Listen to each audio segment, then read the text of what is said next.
Uli na miss kita. Hala, ako din, be. Ang pangit mo pa rin. Hala, grabe. Ikaw din. Amoy bulok na bagang pa rin yung hininga mo. Gusto kitang sakalin. Ay, hala, be. Tingnan mo yan, oh. Di ba yan yung nagyabang sa JC na nagbakasyon daw siya sa ibang bansa? Oo, kilala ko yan. Pero isang linggo lang naman siya dun, eh. Hey, you two. What you are see? Ano daw?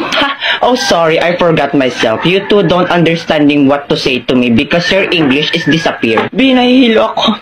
Kailangan ko makasapak ng bobo. Nga lang akong bahala. Hoy, ang kapal ang mukha nito, pa English ka pa, ay mali-mali rin naman sinasabi mo. Saka isang linggo ka lang naman nagstay sa ibang bansa, pa ganyan-ganyan ka na, ay mukha ka pa rin naman talangka. What?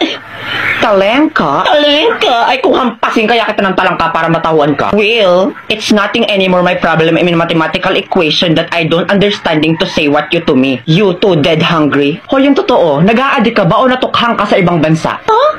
Why is me going to be addict?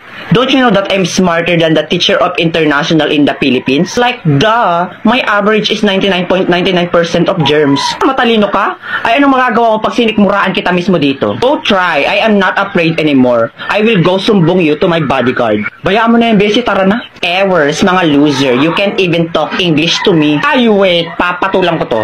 You little bulwak na inidoro. You're making me irritate to the functionality of my brain that can sampal you little bigger booger that the size of your booger is 200% km/h with bacteria. Now B, it's your turn.